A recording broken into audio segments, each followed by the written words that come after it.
Il est fait mention dans le livre des Nombres d'Issachar qui signifie « Je suis sûr de ma rétribution ».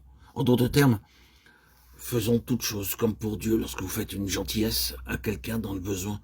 Vous ne le faites pas pour être rétribué par lui.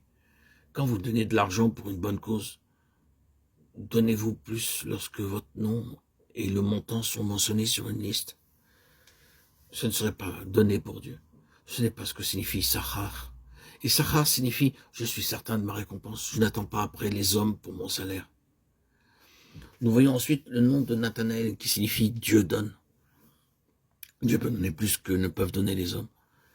On m'a toujours posé cette question « Combien voulez-vous pour votre travail ?» Je leur disais rien. Je veux m'attendre à Dieu seul et je ne veux pas compter sur vous. Ce que Dieu donne me suffit. Il connaît mes besoins beaucoup mieux que vous. Aussi, pourquoi irais-je vers les hommes? Il disait après tout, c'est le travail de Dieu et nous devons exprimer notre fraternité. Annoncer et faire connaître nos besoins n'est pas conforme aux Écritures. C'est un manque de foi. Vous devenez un mendiant aux yeux de Dieu. D'abord, mettez Dieu à l'épreuve. Dieu peut parler à quelqu'un en ma faveur n'importe où dans le monde. Dieu intervient toujours au temps voulu. Le temps de Dieu est toujours celui qui nous délivre.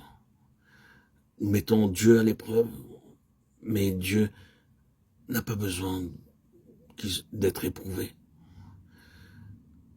Nous avons besoin tout simplement de prier et ne pas nous affaiblir dans notre foi. Souvenez-vous de Nathanaël, Dieu donne abondamment. Il ne sommeille jamais. Il n'oublie jamais. Il connaît nos besoins et au bon moment, il y pourvoit.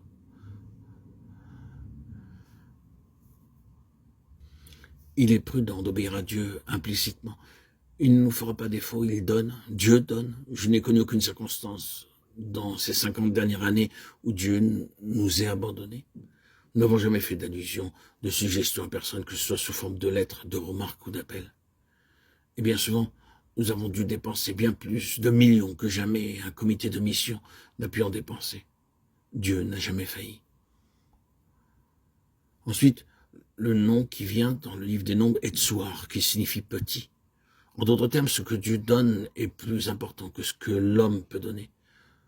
Ce que Dieu donne, il le multiplie. Lorsque j'ai vécu en Angleterre, j'ai appris à dire « Madame, j'ai trouvé ce thé très bon. » Le thé et les gâteaux étaient très très bons. Délicieusement bons. Autrement, elle n'aurait pas été contente. Je devais donc la remercier. Pour les hommes, nous devons tous dire ce genre de choses, mais pas pour Dieu. Lorsque Dieu donne, il donne sans obligation. Le peu de Dieu est beaucoup plus important que le beaucoup de l'homme.